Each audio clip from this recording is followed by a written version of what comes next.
So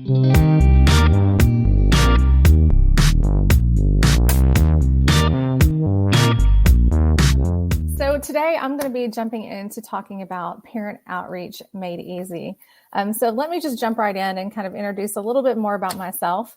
My name is Rudolph. I am 14 years in now in higher education marketing and recruitment. And I'm currently the director of Enrollment Communications at Transylvania University. So my position actually lies within the Office of Admission. So I'm not part of the central marketing group. I'm also a one-person team. So that's where the made easy comes in this presentation today, because obviously I do not have a great team of individuals to help me in enrollment marketing specifically for our communication. So just a little bit of background. My background is in journalism, which really lends a hand to being able to write for parents. And then my master's is in integrated marketing communications. I would say, though, that the biggest change in my life in the past 2 years that has influenced how I market to parents is that I'm a new parent.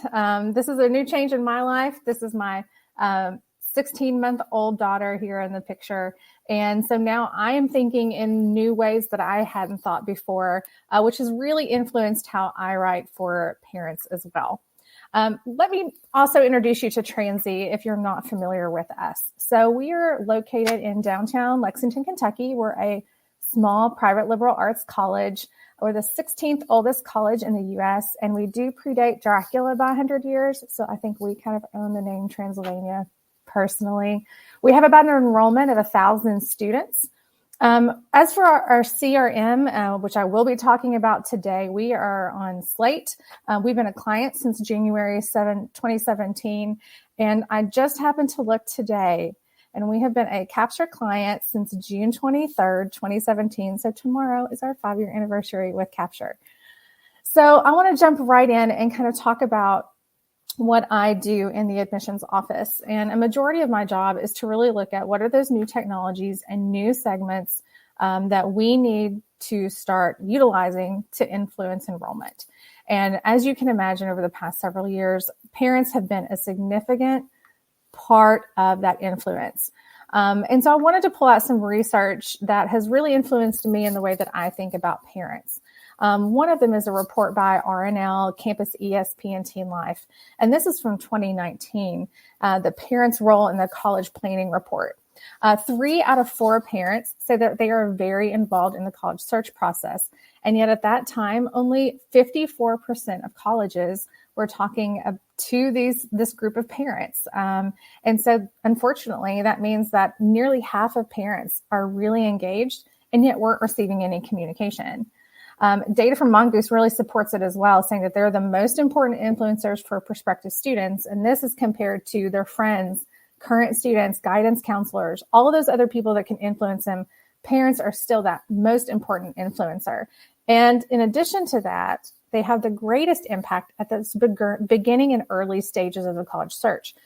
In fact, data has shown that it's as early as their sophomore year. They are already influencing students on where to look at colleges. One of the biggest stats to me that stood out is that students who provide their parents' email addresses when they inquire are 45% more likely to apply and persist through to deposit.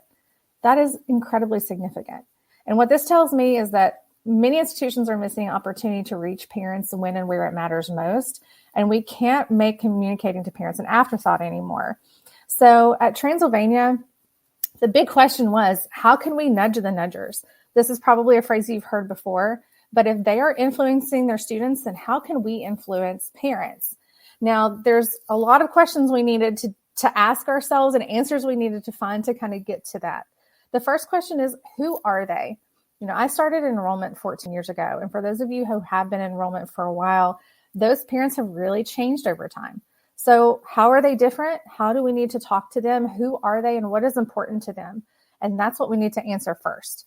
The second thing is, how do we grab their information? This is often one of the more difficult steps of the whole process, is if students aren't willing to give it to us, how can we, connect with the parent, especially if they influence them so early? We can't wait until the application stage. We need to get to them as soon as possible. What information do they want? Obviously, they may differ in what is important to them than their prospective student, as we would imagine. But we really need to know, because if we don't, then we don't know what kind of messages to capture for them. How frequently and what mediums do they want this delivered? Do they want something that's very regular? Do they want on a daily, weekly basis? Do they just want it every now and again? Do they prefer print? Do they want email? Do they want text messages? These are all the questions that we laid out that we needed answers to. And then lastly, and probably the biggest question for me as kind of a one-person shop in our enrollment office, is how do I write for them and how do I do it as efficiently as possible? I have a lot on my plate with a lot of other segments of prospective students and families. So how can I do this as efficient as possible, but make it as effective as possible? So let's jump into who are they? And if you've been in enrollment, you're probably very familiar with the current parent. First of all, I kind of see them as like, I'm onto you and your gimmicks. That's what I imagine a Gen Xer would say. I do say I have a lot of Gen X friends of mine. But honestly, this is one of the most fun groups of parents I've ever had the opportunity to write for. And I'll kind of talk about why as we go through this presentation. First, you're going to find that a lot of these Gen Xers are waiting until later in life to have children. So a lot of them are a little bit older than previous parents that we've seen. And this trend is going to continue through millennials. In fact, it continued through to me. I'm in my mid-30s and I just had my first child, and that was because of education. So you're going to continue to see that in the generations going on from now. Secondly, they really strive for transparency. It's kind of a non-negotiable point for them. They really want honesty as much as possible. However, they can be a little bit cynical, and they are often thinking people are motivated by self-interest. Now, they grew up during a time when there was some political turmoil and things happening in the world that kind of made them distrustful of institutions. As you can imagine, that probably isn't going to change for some of the generations that are living right now as well. So we can kind of assume that this might be something moving forward. But what I love about them is that being honest can really win them over, even if the honest answer isn't 100% positive. So sometimes as marketing people, those data statistics that we are not really wanting to put out there, sometimes being honest is really worthwhile, even if it's not necessarily the best data point that we want to provide them. And they are more likely to trust personal accountability than processes. The example that I like to give is if your institution has a great safety procedure in place. If there's an emergency on your campus, here's step 1, 2, 3, and 4. And they may be really interested in knowing that process, but the question they're going to ask is, who do I contact, specifically the person in public safety, if I need to check on if my child is okay? So they care a little bit more about that personal accountability than the process. And lastly, they are a bit skeptical. They're also very sensitive to prices. They lived through a recession themselves. And so they understand that, price matters and the value that they receive in return also matters. The next step for us after we kind of learned about them is we need to start capturing their information. And we know that from the data, we need to do it as early and often as possible. So I'm going to share with you kind of the top 5 ways that we capture parent information. The first is through our Slate RFI form. We actually implemented this 3 years ago now, and we do a 2-step form. So essentially what we do is we know that students who want to fill out forms want to do it in a way that is as quick as possible. So the shorter, the better, essentially. But naturally, as admissions people, we want as much information as humanly possible on each of these students. So the way that we did this is we created a basic RFI form that asks those very basic information up front. Once they submit that, they receive an email that says, you know what? Thank you so much for inquiring. We really want to learn more about you. Would you be willing to share a little bit more? And it sends them to a secondary inquiry form. The secondary inquiry form then asks parent information. It asks if they're first gen. It might ask things about their pronouns and other information that would be really helpful for us to use, but that we didn't want to take up space on the initial inquiry form. For us, over the past few years, the conversion rate from the first to the second form has been 80%. So they're really willing to give that information. The second thing we use is a capture PID form. I'm sure a lot of you are using this who are capture clients. So we allow them to select that they are a parent or a counselor. And this is served to anonymous people who have been at least one admission page or one visit page, but no more than 2 times. But this allows us to at least get a little bit more information on the parent. Also, now that travel season is actually becoming a thing again after COVID, we are also putting this on our paper inquiry card. We redesigned this a few years ago to kind of match our 2-step inquiry form. So the front page is really those required pieces. But if they happen to be in a private visit, they have a little bit more time, they can fill out the optional information on the back, which also asks about parent information. Now, the fourth thing is our campus visit registration. And I have an asterisk here because during COVID from 2020 to 21, COVID visits required all visitor information to be shared with us. So it was kind of a bit of a sneaky way, but we required all visitor information. So we were getting parents, siblings, grandparents, guardians, all kinds of information from our campus visit registration. But now that our COVID requirements are kind of loosening a bit, the campus visit registration is now allowing them to share the information using what we call replicate blocks in Slate. Now, most of you know that students are often hesitant to give out personal information, especially their parents' email, their phone numbers. But we found that the best way to get it is to just give them a good reason why you're asking for it. So in this situation, we say, would you like a copy of your visit confirmation and reminder emails to be sent to your parent or guardian? Well, yeah, that's really useful for their parents to know. They may not check their email very frequently. So yeah, absolutely, I will share that information. And what's great is that replicate blocks allows us to add additional parent or guardians, as many as they want to add. So if they want to add step parents as well, then they could add 4, 5, 6, however many different parents or guardians they want to add. And then lastly, this is a new piece to our puzzle, which is we just email rising seniors who don't have parent information and say, hey, we would love your parent information. And again, it's important that you give them a reason, right? We think we're a good match. We can provide your family more information, and we just want to learn a little bit more about you. And we tell them the things that we're wanting to send to their parent, and then they can fill it out. This is new for us, so I hope to have some really good data points on that in the next year. So now that we've gotten through those two pieces, we need to know what they want. And this is something I highly recommend every Office of Admissions do every year. Every summer, we send a matriculated and a non-matriculated survey to the students and to the parents. And this gave us a great opportunity to be able to ask some of these questions. So some of the questions we asked were at the beginning of your college student search, what were you most and least interested in? Now, you'll see what's really interesting is that there was hardly any difference between our matriculated and non-matriculated parents. So it really does seem to maybe be a generational thing. And it is almost an exact order from 1 to 8, what is most important to them. We also asked, what kind of information do you want to receive? Because that might be different in what interests them. So you'll see that one of the biggest differences in the two was actually major interest of our student. It was more important to non-matriculated parents. So that kind of tells me as a marketer, maybe that's something I need to put more emphasis on, because then maybe they wouldn't be non-matriculated. Maybe they would be matriculated. So this was really helpful for us. The next part is when and how. So how frequently do they want this information? Once a week, once every 2 weeks? You'll see that it really varied between the two. And so we had to try to marry these preferences over our communication flow, maybe start off with a couple a week and then kind of space it out from that point forward. We also asked, what kind of ways do you prefer to receive your communication? And number 1 was parent-specific emails, far and above the rest. What was interesting is that the number 2 was copied on important emails to my student, and number 3 was a parent-specific webpage. Now, as a marketer and an admissions person, I put an option on there called none, which said none. All of the information should go to my student because they're driving the college search, and not a single parent selected that one. So that also gave us some information that parents really want to be involved. Then we get into the kind of this last step. We know who they are. We know what they want. They know how frequently they want it. And now we need to kind of decide what kind of tone of voice and length, and those things are really going to make an impact on these.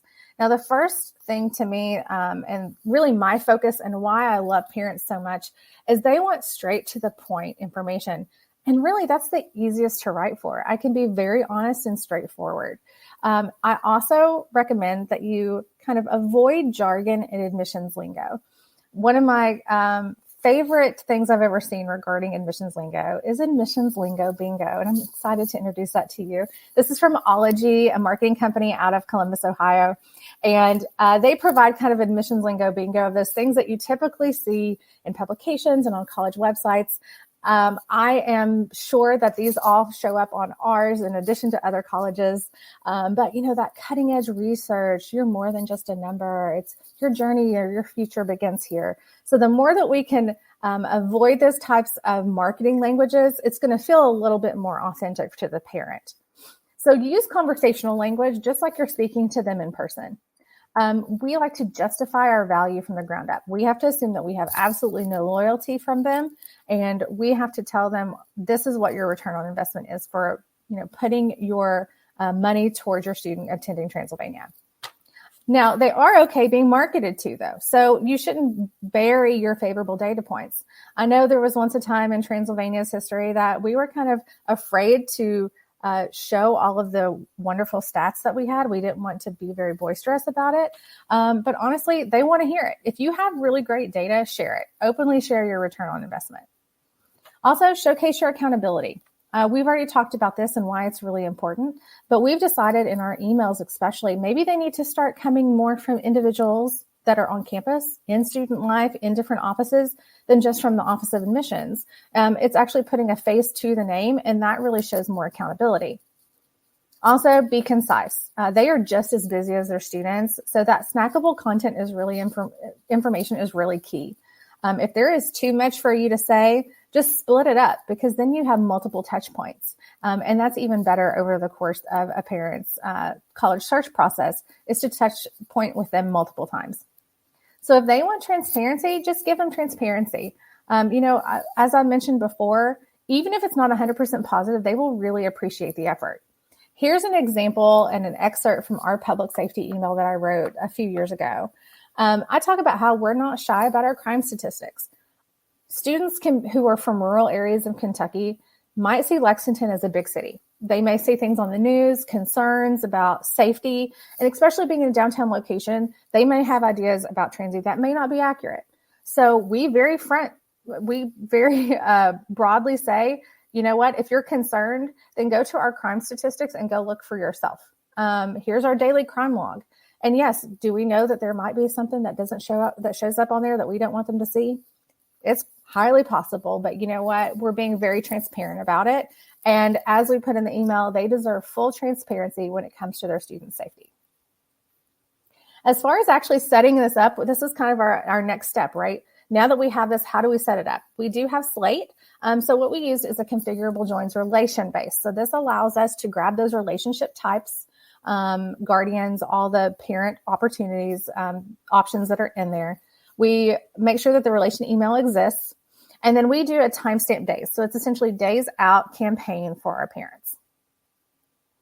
But one of the most important things I want to stress today is the concern that a lot of people have about the parent accidentally opting out their student who is in Slate. That's why we use parent message groups. So message groups allow for the message recipient to opt out of just a single message group instead of opting the entire student out from all future communications. So we created several different ones for our different parent campaigns. We have a prospective senior parent campaign and also an admitted parent campaign. If you are sending transactional emails, you also have the ability to just say no unsubscribe is going to be available for this. So if it's really a transactional email that you need to carbon copy a parent on, you have the ability to do that, and you don't have to worry about opting out the student. So the last and most important thing to me is I don't have a lot of time, right?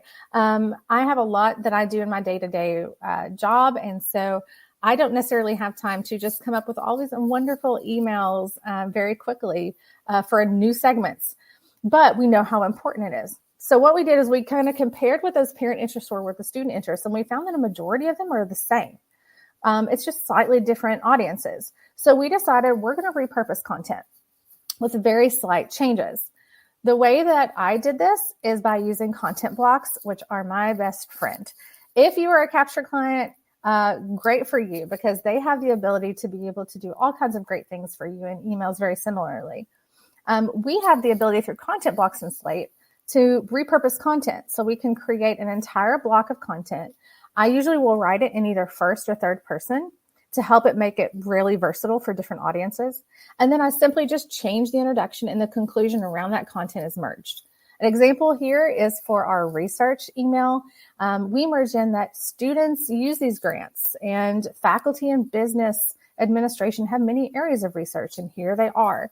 It's not specific to students. It's not specific to parents. It's just factual information, but it provides really great personalized information for that student's academic area of interest. So of the 11 emails that are in our prospective student campaign, senior parent campaign, I only ended up having to write 4 new emails for prospective senior parents. So that really saved me a lot of time by able to reusing this content and made it significantly more efficient for me to create and craft a brand new parent campaign. So I'm sure you're wondering, how did it end up? What were the results? So we had a series of 11 parent-only campaign emails for prospective senior parents this past year, and we had really great open rates, a 1.2 click-through rate, which for the amount of parents that we had in our system was pretty average. And we had a bit of a low opt-out rate, which was great for us. It means that we must have been sending information that was really important. For the admitted parent, it was a 7 parent-only campaign email. Now for this campaign, we decided to lean more towards the copy me on important emails that was requested for our parent survey, because there's a lot of really targeted transactional emails that need to go to admitted students. So we decided we're going to start carbon copying those. So they technically had more than 7, but really the bulk of the campaign that were just for parents were 7 emails. You'll see that the unique open rate is higher, which we would hope it would be since it's further down the funnel. The click rate is higher and the opt-out rate is even lower. So we had really great responses from our parents for both of these. Now, what was great is we sent the survey at the end of the year, and unprompted, we had great comments from parents about our communication, which was a joy to see. In fact, they said our email communication was excellent. They didn't get spammed. They said information was relevant, and that it was it made her more interested in colleges than others that they looked at because of our parent communication. So this next year, we've got some more steps we're going to take since we saw this really great result. We are a partner of Campus ESP. It was implemented really late in our enrollment process this past year. So how can we better use that for the full recruitment cycle? They have the ability to have a parent promoter score, which essentially tracks parents that are the most engaged. And of course, we know that the higher parent engagement, the higher the likelihood of student enrollment. So how can we better use that to maybe tailor some different communication? What can we do to improve those click-through rates for parents? As actually Ben mentioned earlier with iPhones, right? We know that potentially some of those are inflated. So we really need to make sure our click-through rates are doing really well. Maybe that means we need to assess our parent webpage. Maybe we need some A/B testing. There's a lot of things that we can do, maybe even just moving a button around on a page to see what we can do to improve those click-through rates. Now, one medium that you did not see on our survey was texting. We really wanted to just get our feet wet first before we kind of launched into other areas. But we know that this is an interesting area for parents. So we're going to explore texting this next year. And also we're going to explore opportunities for in-person parent sessions. We know that they want parent-specific information, but that's not limited to digital. So we want to see how can we start rolling that into maybe visits and different events that we have on campus. And then lastly, of course, now that we have done this for a year, we really want to survey these past parents and get more user feedback on what they thought about their parent communication over the course of the admission cycle.